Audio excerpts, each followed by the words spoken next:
ಈ ಡೆಲ್ಲಿ ಮತ್ತು ಗುಜರಾತ್ ಮ್ಯಾಚ್ ಯಾಕೆ ಹೀಗಾಗ್ತಾ ಉಂಟು? ಡೆಲ್ಲಿ ನಿಮ್ಮ ಪ್ರಾಬ್ಲಮ್ ಎಲ್ಲಿ? ಲಾಸ್ಟ್ ಓವರ್ ತನಕ ಬಂದು ಗುಜರಾತಿಗೆ ಅದು ಎಂತ ಯಾವ ನಮೂನೆ ಸೋಲೋದು. ಆ್ಯಂಡ್ ಸೋಫಿ ಡಿವೈನ್ ಲಾಸ್ಟ್ ಓವರಲ್ಲಿ ನಿಮಗೆ ಒಂದು ಎಂತ ಆಗೋದು, ಮೈ ಮೇಲೆ ಎಂತ ಬರ್ತದೆ, ಅದು ಹೇಗೆ ಇದು ಡಿಫೆಂಡ್ ಮಾಡ್ತಾ ಇದ್ದೀರಿ?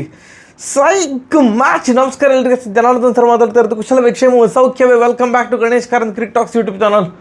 ವಾವ್, ಇದು ಒಂಥರ ನೆಕ್ಸ್ಟ್ ಲೆವೆಲ್ ರೈವಲ್ರಿ ಬೆಳೀತಾ ಉಂಟಾ ಅಂತ ಗುಜರಾತ್ ಜೈಂಟ್ಸ್ ಮತ್ತು ಡೆಲ್ಲಿ ಕ್ಯಾಪಿಟಲ್ಸ್ ವಿರುದ್ಧ. ಯಾಕಂತಂದರೆ ಡೆಲ್ಲಿ ಕ್ಯಾಪಿಟಲ್ಸು ಸೋಲುವ ಮ್ಯಾಚನ್ನು ಹೇಗೋ ಒಂದು ತಗೊಂಬಂದು ಫುಲ್ ಟರ್ನ್ ಅರೌಂಡ್ ಮಾಡಿ ಇನ್ನೇನು ಗೆದ್ದು ಬಿಟ್ಟರು ಅಂತ ಹೇಳುವಾಗ ಗುಜರಾತ್ ಜೈಂಟ್ಸ್ ಎದುರು ಈ 20ನೇ ಓವರ್ ಹಾಕಲಿಕ್ಕೆ ಬರುವಂತಹ ಸೋಫಿ ಡಿವೈನ್ ಅವರು ಅದನ್ನು ಡಿಫೆಂಡ್ ಮಾಡ್ತಾರಲ್ಲ ಸ್ಕೋರು. ಈ 2 ಮ್ಯಾಚ್ಗಳಿಂದಾಗಿ ಈಗ ಒಂದು next WPL Gujarat versus Delhi ಅಂತಂದರೆ ಭಯಂಕರ ಒಂದು ಹೈ ಟೆನ್ಷನ್ ಗೇಮ್ ಆಗಿರ್ತದ ಅಂತ. ವಾವ್, ಈ ಒಂದು ಜಯದೊಂದಿಗೆ ಈಗ ಗುಜರಾತ್ ಜೈಂಟ್ಸ್ ಅವರು 2ನೇ ಪ್ಲೇಸ್ಗೆ ಹಾರಿದ್ದಾರೆ. ಆ್ಯಂಡ್ ಡೆಲ್ಲಿ 2 ಗೆಲ್ಲುವ ಮ್ಯಾಚ್ಗಳನ್ನು ಇವರು ಸೋತಿದ್ದಾರೆ. ಗುಜರಾತ್ ಜೈಂಟ್ಸ್ ಎದುರು ಸೋತು ಬಿಟ್ಟರು ಅಂದರೆ ಸೋತೇ ಬಿಟ್ಟರು ಅಂತ ಇದ್ದಂಥ ಮ್ಯಾಚನ್ನು ಗೆಲ್ಲುವ ತನಕ ತಗೊಂಡೋಗಿ ಮತ್ತೆ ಪುನಃ ಯಾಕೆ ಸೋಲೋದು? ಅಷ್ಟಿದ್ರೆ ಸೋಲ್ಲೇಬೋದು, ಆರಾಮ್ಸೆ ಸೋಲ್ಬೇಕಿತ್ತು. ಯಾಕೆ ಹತ್ತಿರ ಹೋಗಿ ಸೋಲ್ತಾ ಇದ್ದೀರಿ? ಫಸ್ಟ್ ಬ್ಯಾಟಿಂಗ್ ಮಾಡಿದಂತಹ ಗುಜರಾತ್ ಹೊಡೆದದ್ದು 174 ರನ್, 9 ವಿಕೆಟ್ ನಷ್ಟಕ್ಕೆ. ಈಗ ಈ ಒಂದು ಜಯ, ಇದು ಒಂದು ಮ್ಯಾಚೆಲ್ಲ ಆದಮೇಲೆ ಗುಜರಾತಿಗೆ ಇವತ್ತು ಜಯ ಸಿಗಲಿಕ್ಕೆ ಕಾರಣ ಅಫ್ಕೋರ್ಸ್ ಸೋಫಿ ಡಿವೈನರ ಲಾಸ್ಟ್ ಓವರ್ ಅದೆಲ್ಲ ಹೌದು. ಡೆಲ್ಲಿ ಹಾಕಿದಂತಹ ಲಾಸ್ಟ್ ಓವರಲ್ಲಿ ತನುಜಾ ಕನ್ವರ್ ಅವರು ಆ ಒಂದು 2 4 1 6 ಹೊಡೆದ್ರಲ್ಲ ಶಿನೇಲ್ ಹೆನ್ರಿ ಅವರ ಓವರಲ್ಲಿ, ಅದು ಎಷ್ಟು important. All of a sudden 170 ಹೊಡೆದ್ರೆ ಸಾಕು ಮಾರ್ರೆ ಗುಜರಾತ್ ಅಂತ ಅವ್ರು ಅಂದ್ಕೊಳ್ತಾ ಇದ್ರೆ ಅದನ್ನು 174 ಆಯಿತು. ಲಾಸ್ಟ್ ಓವರಲ್ಲಿ ಡಬ 2 4 1 6 ತನುಜಾ ಕನ್ವರ್ ಅವರು ಹೊಡಿತಾರಂತ ಯಾರು ಕೂಡ ಎಕ್ಸ್ಪೆಕ್ಟ್ ಮಾಡಿರಲಿಲ್ಲ ಗುಜರಾತ್ ಜೈಂಟ್ಸ್ ಟೀಮಲ್ಲಿ ಕೂಡ. ಅದು ಒಂಥರ ಬಂಪರ್, 2 4 ಬಂತು, 1 6 ಬಂತು, ಸೂಪರ್ ಅಂತ. ಈಗ ಅದು ಎಷ್ಟು ಇಂಪಾರ್ಟೆಂಟ್ ಆಯಿತು. ಡೆಲ್ಲಿ 3 ರನ್ನಿಂದ ಸೋತರು ಇವತ್ತಿನ ಮ್ಯಾಚ್. ಎಲ್ಲಿಯಾದರೂ ಆ ಶಿನೇಲ್ ಹೆನ್ರಿ ಅವರು ಹಾಕಿದಂಥ ಓವರ್ ಒಂದು ಚೂರಾದರೂ ಲಯಬದ್ಧವಾಗಿರುವಂತಹ ಬೌಲಿಂಗ್ ಮಾಡಿದ್ದಿದ್ರೆ ಡೆಲ್ಲಿ ವಿನ್ ಆಗ್ತಿದ್ರೆ ಏನೋ. ಎಸ್ ಇದು ಒಂದು ಕ್ಷಣದಲ್ಲಿ 200 ಹೊಡಿಬೋದು ಗುಜರಾತ್ ಅಂತ ಅಂದ್ಕೊಳ್ತಿದ್ದಂಥ ಗುಜರಾತನ್ನು 174ಕ್ಕೆ ರಿಸ್ಟ್ರಿಕ್ಟ್ ಮಾಡಿದ್ದು ಡೆಲ್ಲಿ ಖುಷಿಯಾಗಿರ್ತಾರೆ. ಯಾಕಂತಂದರೆ ಅನುಷ್ಕಾ ಶರ್ಮಾ ಮತ್ತು ಬೆತ್ಮೂನಿ ಆಡ್ತಿದ್ದಾಗ ವಾವ್ ಅಂತ ಅನಿಸಿದ್ದು, ದೊಡ್ಡ ಸ್ಕೋರ್ ಬರ್ತದೆ ಅಂತ. ಅವರಿಬ್ಬರು ಔಟ್ ಆದಮೇಲೆ ಯಾರು ಕೂಡ ಆಡಲಿಲ್ಲ. ಕೊನೆಗೆ ಲಾಸ್ಟಿಗೆ ತನುಜಾ ಕನ್ವರ್ ಅವರು ಆ ಒಂದು ಹೇಳಿದ್ನಲ್ಲ 2 4 1 6 ಎಲ್ಲ ಬಂದು ಒಂದು ಫೈಟಿಂಗ್ ಟೋಟಲ್ ಅಂತ ಆಯಿತು. ಈ ಕಡೆಗೆ ಡೆಲ್ಲಿ 100 ರನ್ನಿಗೆ 6 ವಿಕೆಟ್ ಹೋಗಿ ಆಗಿದೆ. ಮ್ಯಾಚ್ ಯಾವಾಗಲೂ ಸೋತಾಗಿದೆ. ಹೇಗೆ ನಿನ್ನೆಯ ಪಂದ್ಯದಲ್ಲಿ ರಿಚಾ ಘೋಷ್ ಅವರು ಲಾಸ್ಟ್ ಮಿನಿಟ್ಗೆ ಡಮ್ ಅಂತೆಲ್ಲ ಹೊಡೆದ್ರಲ್ಲ, ಬಟ್ ತುಂಬ ಲೇಟ್ ಆಯಿತು ಹೊಡೆದದ್ದು, ಬಟ್ ಹೊಡೆದ್ರಲ್ಲ, ಸೋಲಿನ ಅಂತರ ತಗ್ಗಿತ್ತು. ರನ್ ರೇಟ್ ಡಮ್ ಅಂತ ತೀರಾ ಕೆಳಗಡೆ ಬೀಳಲಿಲ್ಲ. ಮ್ಯಾಚ್ ಸೋತರು ಕೂಡ RCB. ಹಾಗೆ ಇವತ್ತು 100 ರನ್ಗೆ 6 ವಿಕೆಟ್ ಹೋಗಿ ಆಗಿದೆ. ಡೆಲ್ಲಿ ಮ್ಯಾಚ್ ಸೋತಾಗಿ ಆಗಿದೆ ಅಂತ ನಾವು ಅಂದ್ಕೊಂಡದ್ದು. ಬಟ್ ಎಂತ ಲಾಸ್ಟ್ 5 ಓವರ್ಗೆ 70 ರನ್ ಬೇಕು, 6 ವಿಕೆಟ್ ಹೋಗಿ ಆಗಿದೆ. ಮ್ಯಾಚ್ ಗೆಲ್ಲಲಿಕ್ಕೆ ಆಗೋದೇ ಇಲ್ಲ ಅಂತ ಅಂದ್ಕೊಳ್ತಿದ್ದಾಗ ಸೋಫಿ ಡಿವೈನ್ ಅವರು ಹಾಕಿದಂತಹ 16ನೇ ಓವರ್ ಆಯಿತಾ, 16ನೇ ಓವರಲ್ಲಿ 22 ರನ್ನು.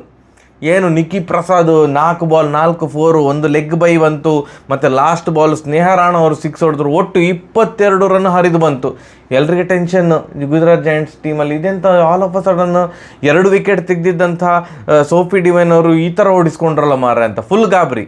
ಎಗೈನ್ ಆ ಟರ್ನಿಂಗ್ ಪಾಯಿಂಟ್ ಯಾವುದು? ಕನುಜಾ ಅನ್ವರ್ ಅವರು ಹಾಕಿದಂಥ 17ನೇ ಓವರ್ ಅವ್ರು 8 ರನ್ ಕೊಟ್ಟದ್ದು. ಸೊ ಇವತ್ತು ಪ್ಲೇಯರ್ ಆಫ್ ದ ಮ್ಯಾಚ್ ಸ್ವಲ್ಪ out of the box think ಮಾಡಿದರೆ ಕನುಜಾ ಅನ್ವರ್ ಅವ್ರಿಗೆ ಕನ್ವರ್ ಅವ್ರಿಗೆ ಕೂಡ ಕೊಡ್ಬೋದು.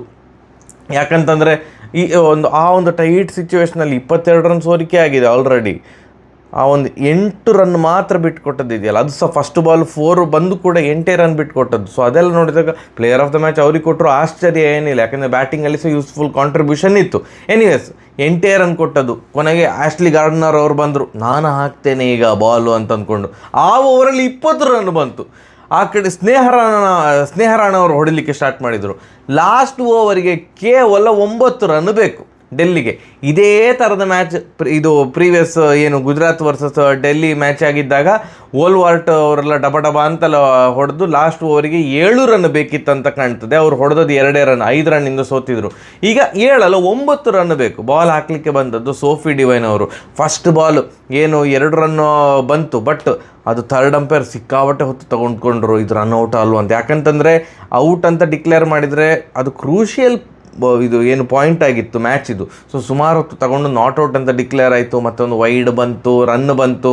ಕೊನೆಗೆ ಸ್ನೇಹ ರಾಣಾ ಅವರು ಸ್ಟ್ರೈಕಲ್ಲಿದ್ದಾರೆ. 3 ಬಾಲಿಗೆ 5 ರನ್ ಬೇಕು.